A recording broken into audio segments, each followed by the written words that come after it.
ಇನ್ನು ರಾಜಧಾನಿಯಲ್ಲಿ ಎಲ್ಲೆಲ್ಲೂ ಕೂಡ ಕಸದ ರಾಶಿ ರಾರಾಜಿಸ್ತಾ ಇದೆ.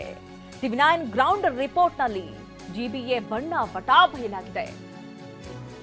ಮಾನ್ಯತಾ ಟೆಕ್ ಪಾರ್ಕ್ ಬಳಿ ಕಸ ವಿಲೇವಾರಿ ನಿರ್ಲಕ್ಷ್ಯ ವಹಿಸಿದೆ ಬಿಬಿಎಂಪಿ. ಜಿಬಿಎ ಅಧಿಕಾರಿಗಳು ಈ ಬಗ್ಗೆ ನಿರ್ಲಕ್ಷ್ಯವನ್ನ ತೋರಿದ್ದು ಇಡೀ ಏರಿಯಾವೇ ಗಬ್ಬು ನಾರ್ತಾ ಇದೆ. ರಸ್ತೆ ಎಂಟ್ರಿ ಕೊಟ್ರೆ ಸಾಕು ಸೊಳ್ಳೆ ನೊಣಗಳ ಕಾಟವೇ ಹೆಚ್ಚಾಗ್ತಾ ಇದೆ. ಜಾಲತಾಣದಲ್ಲಿ ಕಸದ ಬಗ್ಗೆ ಪೋಸ್ಟ್ ಮಾಡಿ ಜನ ಆಕ್ರೋಶವನ್ನ ವ್ಯಕ್ತಪಡಿಸಿದ್ದಾರೆ. ರೋಡ್ ಸೈಡ್ಗೆ ರಾಶಿ ರಾಶಿ ಕಸ ಸುರಿದಿದ್ದಾರೆ ಜನ. ದೃಶ್ಯಗಳನ್ನ ಕೂಡ ಗಮನಿಸ್ತಾ ಇದ್ದೀರಿ. ಕಸ ವಿಲೇವಾರಿ ಮಾಡೋದನ್ನ ಅಧಿಕಾರಿಗಳು ಮರೆತಂತೆ ಕಾಣಿಸ್ತಾ ಇದೆ. ರೋಡ್ನಲ್ಲೇ ಲೋಡ್ ಗಟ್ಟಲೆ ಕಸ ಕೊಳಿತಾ ಬಿದ್ದಿದೆ.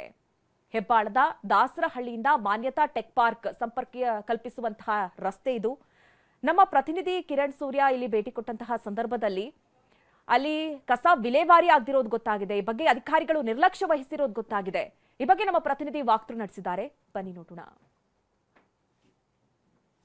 ರಾಜಧಾನಿ ಬೆಂಗಳೂರಿನಲ್ಲಿ ಕಳೆದ ಒಂದು ವಾರ 10 ದಿನಗಳಿಂದ ಕಸ ವಿಲೇವಾರಿ ಸರಿಯಾಗಿ ಆಗ್ತಿಲ್ಲ ಅನ್ನುವಂಥ ಒಂದು ಆಕ್ರೋಶ, ಅಸಮಾಧಾನ ಈಗಾಗಲೇ ಕೂಡ ಸೋಷಿಯಲ್ ಮೀಡಿಯಾದಲ್ಲಿ ವ್ಯಕ್ತವಾಗ್ತಿರುವಂಥದ್ದು. ಈ ನಿಟ್ಟಿನಲ್ಲಿ ಟಿವಿ9 ಕೂಡ ಇವತ್ತು ಗ್ರೌಂಡ್ ರಿಪೋರ್ಟ್ ಮಾಡಲಿಕ್ಕೆ ಮುಂದಾಗಿರುವಂಥದ್ದು. ಸದ್ಯ ನಾನೀಗ ಮಾನ್ಯತಾ ಟೆಕ್ ಪಾರ್ಕಿನ ಕೂಗಳತೆ ದೂರದಲ್ಲಿರುವಂತಹ ಒಂದು ರಸ್ತೆಯಲ್ಲಿದ್ದೀನಿ. ಅಂದರೆ ಏನು, ಹೆಬ್ಬಾಳದ ಒಂದು ದಾಸರಹಳ್ಳಿ ಏನಿದೆ, ಹೆಬ್ಬಾಳದ ದಾಸರಹಳ್ಳಿಯಿಂದ ಮಾನ್ಯತಾ ಟೆಕ್ ಪಾರ್ಕಿಗೆ ಸಂಪರ್ಕ ಕಲ್ಪಿಸುವಂಥ ಈ ಒಂದು ರಸ್ತೆ.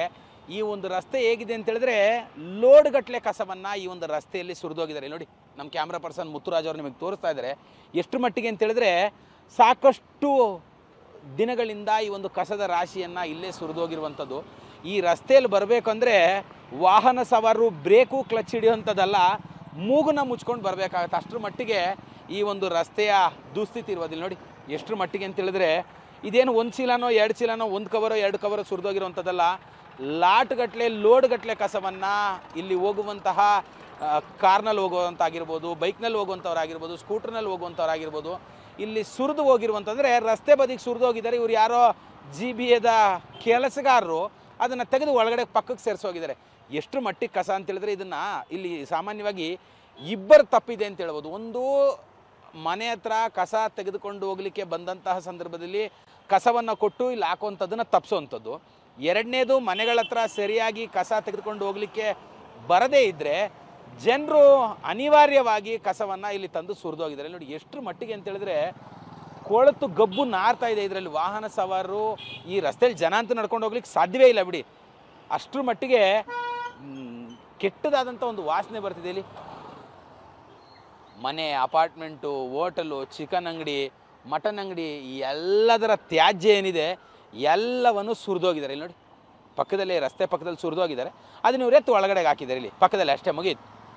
ಈ ಬಗೆಗೆ ಈಗಾಗಲೇ ಡಿ ಕೆ ಶಿವಕುಮಾರ್ ಆಗಿರ್ಬೋದು, ಸಿದ್ದರಾಮಯ್ಯನವರಾಗಿರ್ಬೋದು, IT-BT ಸಚಿವರು ಆಗಿರುವಂಥ ಪ್ರಿಯಾಂಕ್ ಖರ್ಗೆ ಅವರಿಗೆ ಸೋಷಿಯಲ್ ಮೀಡಿಯಾದಲ್ಲಿ ಈ ಪೋಸ್ಟನ್ನು ಟ್ಯಾಗ್ ಮಾಡಿ ಆಕ್ರೋಶವನ್ನು ವ್ಯಕ್ತಪಡಿಸಿದ್ದಾರೆ. ಇಲ್ಲಿ ನೋಡಿ ಎಷ್ಟರ ಮಟ್ಟಿಗೆ ಅಂತ ಹೇಳಿದ್ರೆ ಸಾಲುಗಟ್ಟಲೆ ಇಲ್ಲಿಂದ ಏನು ಒಂದು ಜಾಗದಲ್ಲಿ 2 ಜಾಗದಲ್ಲಿ ಸುರಿದಿರುವಂಥದ್ದಲ್ಲ, ಸಾಲಾಗಿ ಕಸವನ್ನು ಸುರ್ಕೊಂಡೇ ಹೋಗಿದ್ದಾರೆ.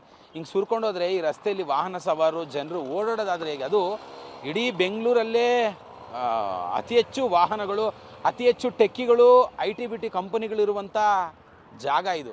ಕೂಡಲೇ ಸಂಬಂಧಪಟ್ಟಂತಹ ಅಧಿಕಾರಿಗಳು ಈ ಕಸ ವಿಲೇವಾರಿಯನ್ನು ಮಾಡಲಿಕ್ಕೆ ಮುಂದಾಗಬೇಕು ಅನ್ನೋಂಥದ್ದು ಟಿವಿ9 ಆಗ್ರಹವಾಗಿರುವಂಥದ್ದು. ಕ್ಯಾಮ್ರಾ ಪರ್ಸನ್ ಮುತ್ತುರಾಜ್ ಜೊತೆ ಕಿರಣ್ ಸೂರ್ಯ, ಟಿವಿ9 ಬೆಂಗಳೂರು.